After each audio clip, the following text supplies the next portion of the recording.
Hello guys, welcome back again sa ating YouTube channel. So for today's video ay magluluto tayo ng spare ribs na kaldereta.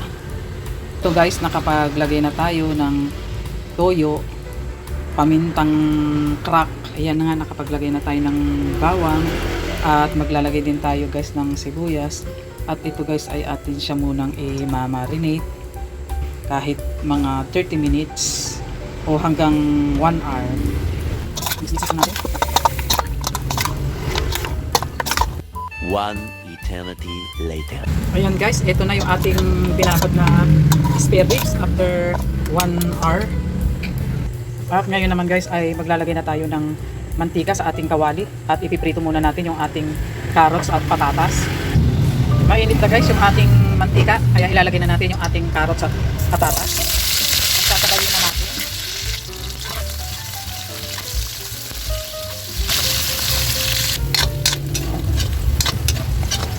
Ayan guys, okay na itong ating patatas at carrots. Kaya isi-set aside muna natin. Ito rin tayo guys magigisa sa ating pinagprituhan ng carrots at patatas. Nagbawas lang tayo ng mantika at ilalagay na rin natin yung ating bawang.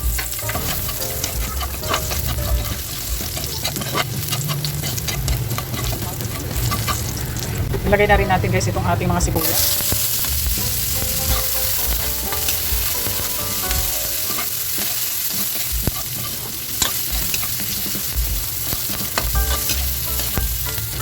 Sunod na rin natin guys itong ating minarinate na pork spare ribs. Marin na natin.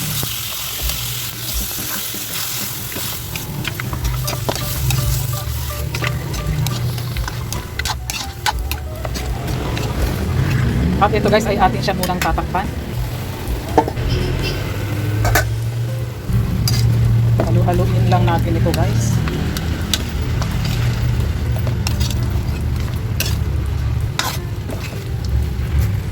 Dadagdag natin guys yung ating pork cubes at saka yung ating laurel. Sabay halu-haluin natin ulit.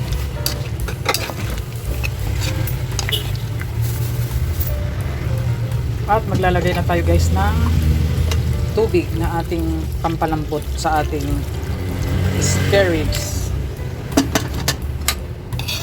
Ayan guys.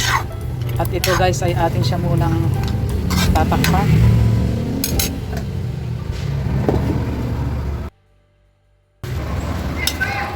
Ayan guys, halu-haluin natin. Munti na yung kanyang sabaw. At check natin guys yung ating karne kung malambot na. Ayan, yan na guys. Natutusok na yung ating karne. At ilalagay na natin guys yung ating tomato sauce. Lagyan na rin natin guys yung ating pinaritong carrots at patatas. Lagyan na rin natin yung ating bell pepper, ating keso, at yung ating liver spread. Ayan, haluin natin guys. Magdadagdag pa tayo guys ng konting hot water para lumambot pa yung ating karne.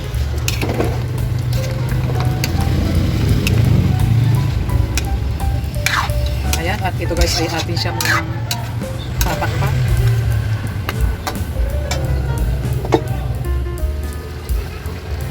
Ayan na guys yung ating nilulutong pork caldereta. Halu-haluin natin at nanikit na sa ilalim. At maglalagay pa tayo guys ng peanut butter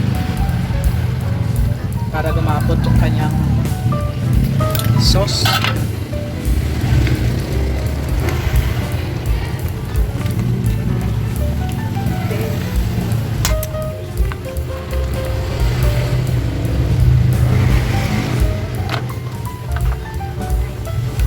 Ayaw humiwalay yung peanut butter sa ating sandok.